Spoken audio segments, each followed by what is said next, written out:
Hello students. तो हम लोग पढ़ रहे थे क्लास 10th एनसीईआरटी गणित। और इसमें हम लोग अध्याय 9 के उदाहरणों को हल करना प्रारंभ कर दिया था। तो यह अध्याय 9 का वीडियो पार्ट 4 है। इससे पहले वीडियो पार्ट 3 तक कंप्लीट हो गया है। अगर आप लोगों ने उन वीडियोस को नहीं देखा है तो आप लोग पहले उन वीडियोस को देख लीजिए, उसके बाद आप लोग इस वीडियो को देखिए, जिससे आप लोग बहुत ही अच्छे से सब कुछ समझ पाएंगे। ठीक है। तो इस वीडियो में हम लोग पढ़ेंगे उदाहरण 2। ठीक है। तो चलिए हम लोग इस वीडियो को स्टार्ट करते हैं और देखते हैं उदाहरण 2। ठीक है। तो चलिए हम लोग किताब पर चलते हैं। तो देखिए स्टूडेंट्स, उदाहरण 2 बोला गया है, एक बिजली मिस्त्री को एक 5 मीटर ऊंचे खंभे पर आ गई खराबी की मरम्मत करनी है। मरम्मत का काम करने के लिए उसे खंभे के शिखर से 1.3 मीटर नीचे एक बिंदु तक वह पहुंचना चाहती है। देखिए आकृति 9.5 में। देखिए ये है आकृति 9.5 और ये है बिजली का खंभा, जो कि 5 मीटर ऊंचा है। कितना मीटर ऊंचा है? तो 5 मीटर ऊंचा है। और इसमें बोला गया है कि 1.3 मीटर नीचे, यानी शिखर से 1.3 मीटर नीचे। इस पर क्या हो गया है? खराबी आ गया है। ठीक है। यानी कि शिखर यहाँ है और ये शिखर होता है यहाँ से 1.3 मीटर नीचे। यहाँ पर खराबी आई है इस खंभे में। ठीक है। तो इसी की मरम्मत करने के लिए एक बिजली मिस्त्री यहाँ तक पहुंचना चाहती है। ठीक है। तो बोला गया था, देखिए आकृति 9.5 में। ठीक है। यहाँ तक पहुंचने के लिए प्रयुक्त सीढ़ी की लंबाई कितनी होनी चाहिए जिससे कि क्षैतिज से 60 डिग्री, देखिए यहाँ पर 60 डिग्री दिया है, के कोण से झुकाने पर वह अपेक्षित स्थिति तक पहुंच जाए। और यह भी बताइए कि खंभे का पाद बिंदु कितनी दूरी पर सीढ़ी के पाद बिंदु से होना चाहिए। यहाँ आप √3 बराबर 1.73 ले सकते हैं। ठीक है। यानी यहाँ पर हमें दे रखा है √3 का मान 1.73। ठीक है। तो देखिए ये है बिजली का खंभा जो कि 5 मीटर लंबा है, और ये है शिखर। शिखर मतलब जो सबसे ऊंचा वाला बिंदु होता है, यानी अंतिम बिंदु, उसको हम लोग शिखर कहते हैं। और शिखर से 1.3 मीटर नीचे, यानी कि यहाँ से बी तक, यानी ए से बी तक 1.3 मीटर लंबाई है इसका। ठीक है। और ये है सीढ़ी। ठीक है। तो बोला गया है सीढ़ी की लंबाई कितनी होनी चाहिए, जबकि क्षैतिज से ये 60 डिग्री का कोण बनाती है। और ये भी बताना है, यहाँ पर बोला गया है खंभे का पाद बिंदु कितनी दूरी पर सीढ़ी के पाद बिंदु से है। देखिए खंभे का पाद बिंदु का मतलब है ये निचला पॉइंट, खंभे का निचला पॉइंट। और सीढ़ी का पाद बिंदु का मतलब है ये वाला पॉइंट। ठीक है। सीढ़ी का निचला पॉइंट ये वाला। ठीक है। तो इस पाद बिंदु से ये पाद बिंदु कितना दूरी पर है, ये भी बताना है। ठीक है। तो चलिए हम लोग कॉपी में सबसे पहले ये फिगर बना लेते हैं। ठीक है। और हम लोगों को जो ज्ञात करना है उसे हम लोग ज्ञात करेंगे। ठीक है ना। यानी कि ये दूरी ज्ञात करना है और सीढ़ी की लंबाई भी ज्ञात करना है। ठीक है। यानी कि ये BC और ये CD दोनों को ज्ञात करना है। तो चलिए हम लोग कॉपी में हल करते हैं। ठीक है। तो स्टूडेंट्स, सबसे पहले तो हम लोग एक फिगर बना लेंगे। ठीक है। सबसे पहले क्या करेंगे, हम लोग एक फिगर तैयार करेंगे। तो देखिए हम लोग फिगर बना लेते हैं।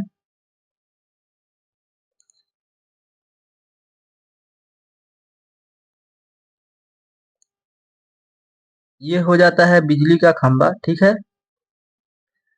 और यहाँ से ये सीढ़ी लगाई जाती है।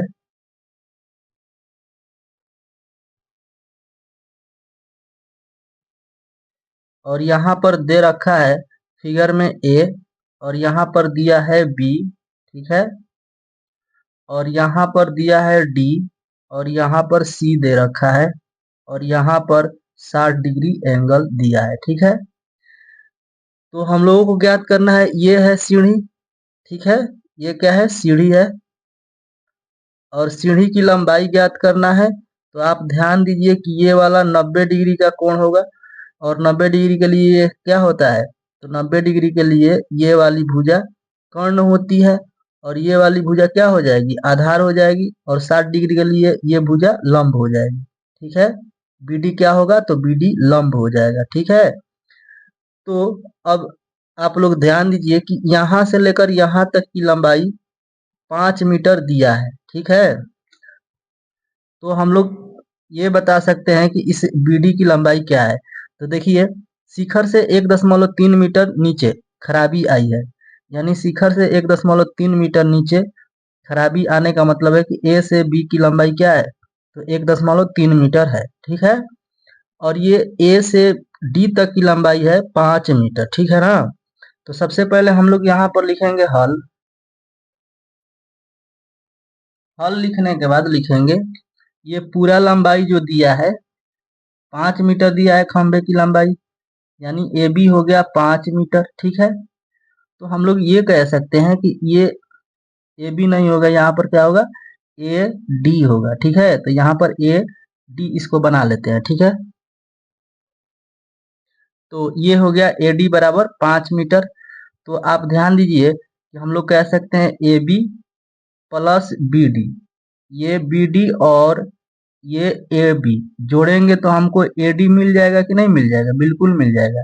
तो हम यहाँ पर लिख सकते हैं A B plus B D बराबर क्या लिख सकते हैं हम लोग, 5 मीटर। ठीक है, यानी कि देखिए ये ए बी इतना और ये बी डी यहाँ से यहाँ तक, इन दोनों को हम मिला देंगे, जब ये और ये मिला देंगे तो पूरा ए से डी तक हो जाएगा। ठीक है, तो ये हो जाता है ए से डी तक यानी 5 मीटर। ठीक है, तो आप ध्यान दीजिएगा कि यहाँ पर ए बी का मान दिया था 1.3 मीटर, तो हम रख सकते हैं यहाँ पर 1.3 प्लस बी डी बराबर 5। ठीक है, तो बी डी यहाँ से कितना मिल जाएगा, ये वाली भुजा बी डी। ठीक है, तो बी डी मिल जाएगा, ध्यान दीजिए ये 5 के 5, 1.3 इधर प्लस में है तो इधर आएगा तो माइनस में हो जाएगा, तो 1.3 लिख लेंगे यहाँ पर। ठीक है, तो ये हो जाता है कितना, बी डी बराबर 5 माइनस 1.3।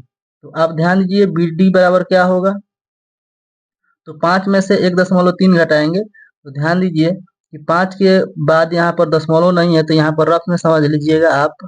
ठीक है, 5 के बाद दशमलव देकर हम 0 दे सकते हैं, इसमें से घटाना है 1.3। ठीक है, तो यहाँ घटाव दे देते हैं, और ये देखिए 10 में से 3 घटता है तो 7 बचेगा, और यहाँ पर क्या बचा 4, 4 में से 1 घटेगा तो 3 बचेगा, यानी 3 दशमलव क्या बचेगा, 3.7 मीटर बचेगा यहाँ पर। ठीक है,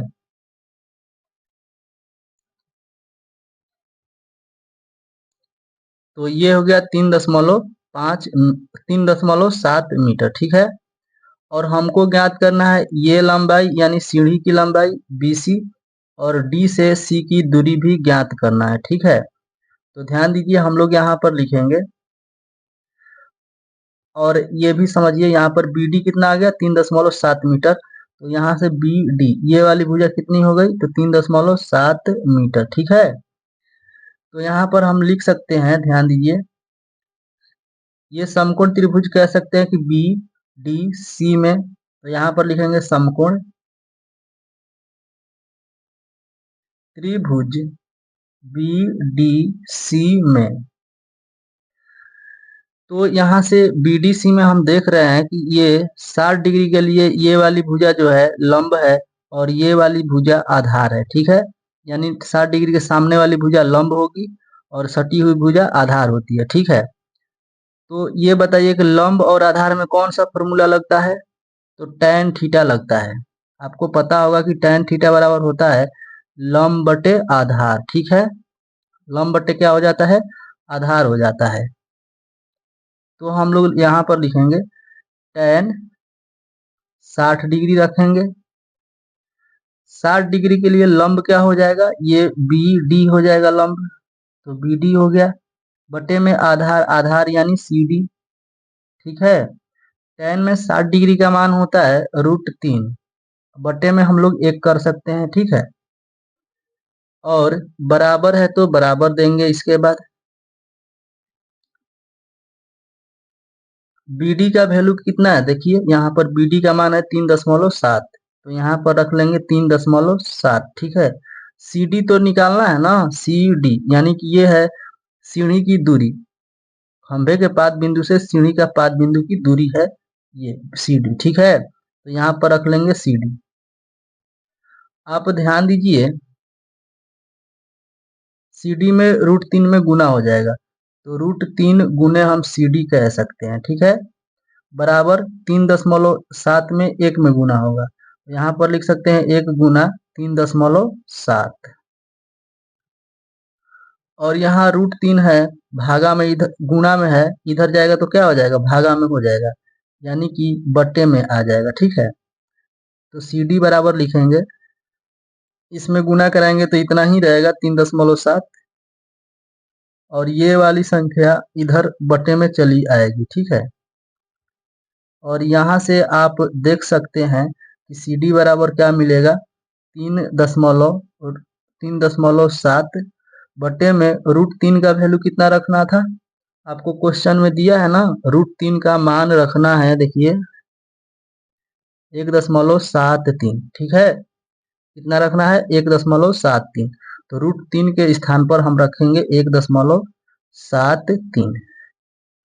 जब हम लोग इसे हल करेंगे, 3 यहाँ से दशमलव हटाएंगे तो नीचे क्या बैठेगा, 1 जीरो बैठेगा, यहाँ से इस दशमलव को हटाएंगे तो ऊपर 2 जीरो बैठेगा, ठीक है। तो इस तरीके से अगर हम लोग हल कर लेंगे तो CD बराबर क्या बचेगा फाइनली, तो ध्यान दीजिए, तो ये बचेगा 2.14 मीटर, ठीक है। और हम लोग यहाँ पर अगला हल कर लेते हैं, ये सीढ़ी की लंबाई भी तो ज्ञात करना है ना, तो इसे भी हम लोग ज्ञात करेंगे अब, ठीक है। ये एक आंसर हो गया, और यहाँ पर लिखेंगे हम लोग पुनः, ठीक है। और आप ध्यान दीजिए कि 60 डिग्री के लिए ये वाली भुजा जो है लंब है, और ये वाली भुजा क्या है, तो कर्ण है, ठीक है।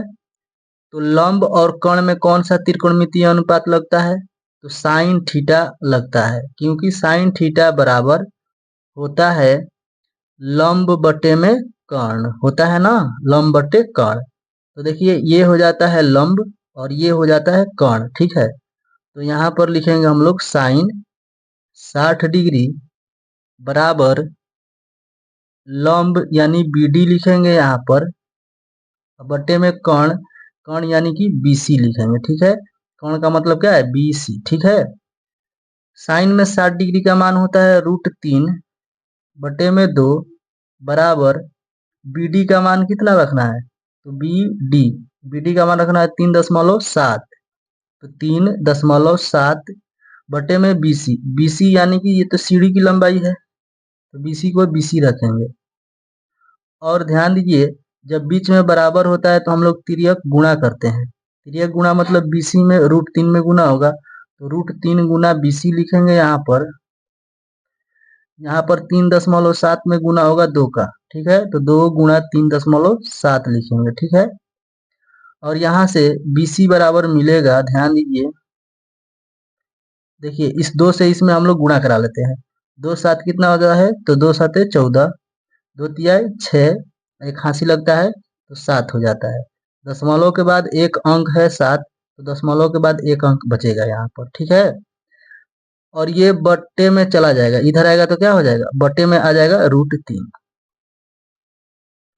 तो BC बराबर हम लिख सकते हैं यहाँ पर 7.4 बटे में √3 का वैल्यू कितना रखना है, देखिए आपको दिखाई दे रहा होगा, √3 बराबर 1.73 रखना है, यहाँ पर रख लेते हैं 1.73।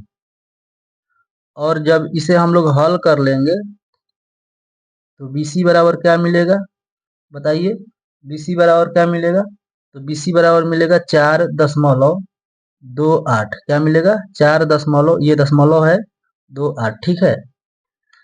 तो ये हो जाता है 4.28, ठीक है। और हम लोग हर एक क्वेश्चन में लिखते हैं अंत में अतः, तो यहाँ भी हम लोग क्या करेंगे, अतः लिख लेंगे, ठीक है। तो अंत में हम लोग क्या लिखते हैं, हर एक क्वेश्चन में हम लोग अतः लिखेंगे। तो यहाँ पर लिखेंगे अतः सीढ़ी की लंबाई बराबर 4.28 मीटर लगभग आया है। खंभे के पाद बिंदु से सीढ़ी के पाद बिंदु की दूरी जो है 2.14 मीटर है, लगभग लिख लेंगे हम लोग, ठीक है। तो ये हो जाता है इसका आंसर, ठीक है स्टूडेंट्स। तो स्टूडेंट्स उम्मीद करते हैं कि आप लोग बहुत ही अच्छे से इस प्रश्न को समझ पाए होंगे, और अगर फिर भी किसी तरह का डाउट रहता है तो आप लोग कमेंट कीजिए, जिसका जवाब आपको जरूर हम दे देंगे, ठीक है। तो इस वीडियो में इतना ही। आप लोग अगर इसका स्क्रीनशॉट लेना चाहते हैं तो आप लोग इसका स्क्रीनशॉट ले लीजिए, और इस वीडियो में इतना ही, ठीक है स्टूडेंट्स। तो चलते हैं, जय हिंद जय भारत।